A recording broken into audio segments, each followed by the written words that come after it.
तो इस वीडियो में हम कंपनी की तीसरी फाइनेंशियल स्टेटमेंट समझने की कोशिश करेंगे, जिसे कैश फ्लो स्टेटमेंट कहते हैं।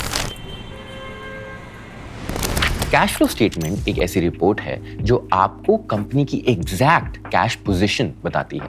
अब कैश फ्लो स्टेटमेंट कैसे यूज करना है ये समझने से पहले ये समझना जरूरी है कि कंपनी कौन सी अलग एक्टिविटीज कंडक्ट करती है। कोई भी कंपनी सिर्फ 3 तरह की एक्टिविटीज कैरी आउट कर सकती है। वो है ऑपरेटिंग एक्टिविटी, इन्वेस्टिंग एक्टिविटी और फाइनेंसिंग एक्टिविटी। अब इनमें से हर एक्टिविटी या तो कैश जनरेट करती है या कैश कंज्यूम करती है। इन तीनों एक्टिविटीज की कैश पोजीशंस का सम टोटल मिलके कंपनी का कैश फ्लो स्टेटमेंट बनता है। अब चलिए 1 मिनट लेते हैं ये समझने के लिए कि हर एक्टिविटी का मतलब क्या है। कंपनी की ऑपरेटिंग एक्टिविटी कंपनी के कोर ऑपरेशंस को रिप्रेजेंट करती है। फॉर एग्जाम्पल, बजाज ऑटो के केस में कोर ऑपरेशंस हैं बाइक्स को मैन्युफैक्चर करना और उन्हें बेचना। तो ये पर्टिकुलर एक्टिविटी या तो कैश जनरेट करेगी या कैश कंज्यूम करेगी। तो कोई भी हेल्दी बिजनेस आइडियली अपने ऑपरेशन से कैश जनरेट कर रही होनी चाहिए। कंपनी की इन्वेस्टिंग एक्टिविटी उन सारे कैपिटल एक्सपेंडिचर का एक सम टोटल है जो कंपनी अपने बिजनेस को ग्रो करने के लिए करती है। चीजें जैसे कि नई प्लांट में इन्वेस्ट करना, नई बिल्डिंग बनाना या नई मशीनरी खरीदना, ये सारी चीजें कंपनी की इन्वेस्टिंग एक्टिविटी में आती हैं। अब बिल्कुल ऑपरेटिंग एक्टिविटी की तरह इन्वेस्टिंग एक्टिविटी भी या तो कैश जनरेट कर सकती है या कैश कंज्यूम कर सकती है। अगर इन्वेस्टिंग एक्टिविटी कैश कंज्यूम कर रही है तो इसका मतलब है कि कंपनी अपने आप में री इन्वेस्ट कर रही है। लेकिन अगर आप देखते हो कि इन्वेस्टिंग एक्टिविटी कैश जनरेट कर रही है तो इसका मतलब है कि कंपनी शायद अपने कोई एसेट्स बेच रही है और इसीलिए पॉजिटिव कैश फ्लो प्रोड्यूस हो रहा है। कंपनी की फाइनेंसिंग एक्टिविटी उन सारी फाइनेंशियल एक्टिविटीज को रिप्रेजेंट करती है जो कंपनी कैरी आउट करती है, जैसे कि बैंक से बोरोविंग्स करना या डिविडेंड्स पे आउट करना। फाइनेंसिंग एक्टिविटी या तो पॉजिटिव हो सकती है या नेगेटिव। अगर ये पॉजिटिव नंबर है तो इसका मतलब है कि कंपनी फ्रेश कैपिटल रेज कर रही है, या तो अपना केपेक्स या वर्किंग कैपिटल रिक्वायरमेंट्स फंड करने के लिए। अगर ये नंबर नेगेटिव है तो इसका मतलब यह है या तो कंपनी बैंक से लिया हुआ लोन रीपे कर रही है, या इसका मतलब यह भी हो सकता है कि कंपनी अपने शेयर होल्डर्स को डिविडेंड्स दे रही है। अब इन्वेस्टिंग एक्टिविटी, फाइनेंसिंग एक्टिविटी और ऑपरेटिंग एक्टिविटी से कैश फ्लो का सम टोटल आपका कंपनी का नेट कैश फ्लो होता है। कैश फ्लो स्टेटमेंट शायद कंपनी के सबसे इंपॉर्टेंट फाइनेंशियल स्टेटमेंट्स में से एक है। एक फंडामेंटल एनालिस्ट के लिए अच्छा स्टार्टिंग पॉइंट यह है कि कैश फ्लो स्टेटमेंट देखो, एनालाइज करो कि नंबर्स कैसे बिहेव कर रहे हैं और फिर डिसाइड करो कि कंपनी में और डीप डाइव करना चाहिए या नहीं। तो मैं पर्सनली हमेशा कैश फ्लो स्टेटमेंट से शुरू करना प्रेफर करता हूं। चलिए एक क्विक एग्जांपल लेते हैं इसे बेहतर से समझने के लिए। जैसे कि आप देख सकते हैं मेरे पास यहाँ एक पर्टिकुलर कंपनी के कैश फ्लो स्टेटमेंट है। मेरे पास ऑपरेटिंग एक्टिविटी से कैश फ्लो है, इन्वेस्टिंग एक्टिविटी से कैश फ्लो है और फाइनेंसिंग एक्टिविटी से भी कैश फ्लो है। डेटा 2014 से है तो लगभग 13 साल का डेटा मेरे पास है। जैसे ही ऑपरेटिंग एक्टिविटी से कैश फ्लो देखो तो वहां आपको वॉलेटाइल नंबर्स दिखेंगे। ये हमारे लिए एक रेड फ्लैग हो सकता है। आइडियली जिस कंपनी में आप इन्वेस्ट कर रहे हो उसका ऑपरेटिंग कैश फ्लो स्टेबल होना चाहिए। फिर भी चलिए सारे नंबर्स सम अप करके देखते हैं कि इस कंपनी ने अपने ऑपरेशन से कितना कैश जनरेट किया पिछले 13 सालों में।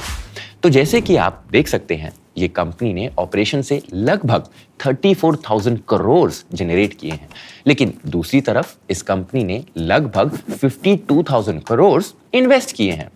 अब आपको जो सवाल पूछना चाहिए वो ये है कि ये इन्वेस्टमेंट्स करने के लिए पैसा आ कहां से रहा है, क्योंकि ऑपरेटिंग कैश फ्लो तो इन्वेस्टिंग कैश फ्लो से काफी कम है। अब ऑब्वियसली पैसा फाइनेंसिंग एक्टिविटी से आ रहा है, मतलब कंपनी ने लगभग 17 to 18,000 करोड़ तक बोरो किया होगा।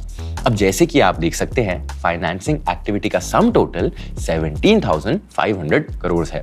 ये एक पॉजिटिव नंबर है, मतलब फाइनेंसिंग एक्टिविटी कैश जनरेट कर रही है, जो हमें प्रूव कर देती है कि कंपनी बोरो कर रही होगी।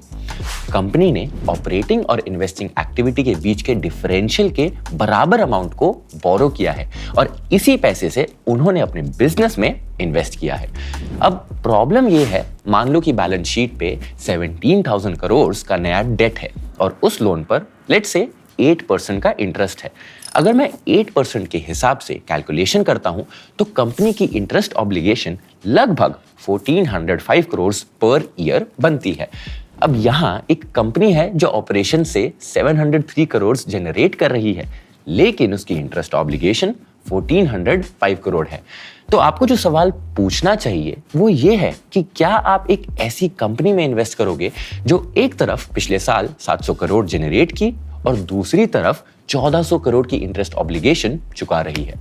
और इसीलिए अगर मैं एक फंडामेंटल एनालिस्ट हूं जो इस कंपनी को देख रहा है तो मैं आगे बढ़ के ये फिगर भी नहीं करूंगा कि कंपनी इन्वेस्ट करने लायक है या नहीं। सिर्फ कैश फ्लो स्टेटमेंट ही मुझे बता रहा है कि इस कंपनी में रेड फ्लैग है और इसलिए आगे मत बढ़ो। तो मैं इस पे और टाइम वेस्ट नहीं करूंगा। तो चलिए एक और एग्जांपल देखते हैं कैश फ्लो पे हमारी डिस्कशन को रैप अप करने से पहले। मेरे पास यहाँ एक और कंपनी है जिसका डेटा फिर से 2014 से अवेलेबल है। तो चलिए वही नंबर क्रंचिंग फिर से करते हैं। मैं ऑपरेटिंग एक्टिविटी से कैश फ्लो का सम टोटल करता हूं। जैसे कि आप देख सकते हैं इस कंपनी ने ऑपरेशन से लगभग 1.7 लाख करोड़ जनरेट किए हैं, जो बहुत फैंटास्टिक है। अब क्या ये नंबर स्टेबल है? देखने से तो यही लग रहा है।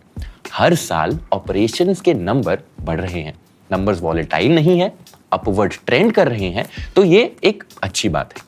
तो अब देखते हैं कि कंपनी ने ऑपरेशन से जो कैश फ्लो जनरेट किया उसका क्या किया है। तो मुझे बस इन्वेस्टिंग एक्टिविटी से कैश फ्लो सम अप करना है। यहां कंपनी ने 51,000 करोड़ अपने आप में इन्वेस्ट किए पिछले 13 सालों में और इसीलिए इन्वेस्टिंग एक्टिविटी का नंबर नेगेटिव है। मैं फाइनेंसिंग एक्टिविटी के लिए भी यही करता हूं और यहां एक इंटरेस्टिंग बात सामने आती है। कंपनी एक तरफ ऑपरेशन से 1.7 लाख करोड़ का कैश फ्लो जनरेट कर रही है, उसका एक हिस्सा अपने आप में री इन्वेस्ट हुआ है, वो लगभग 51,000 करोड़ है। उसका बड़ा हिस्सा एक्चुअली डिविडेंड्स के रूप में डिस्ट्रीब्यूट हो रहा है। अब मुझे कैसे पता कि ये डिविडेंड्स के रूप में डिस्ट्रीब्यूट हो रहा है और डेट रीपेमेंट नहीं है? मुझे इसलिए पता है क्योंकि ऑपरेटिंग एक्टिविटी से ढेर सारा सरप्लस कैश जनरेट हो रहा है। ऐसे में किसी कंपनी को डेट लेने की जरूरत नहीं पड़ी होगी और उनका डेट बैलेंस कम होगा या जीरो भी हो सकता है।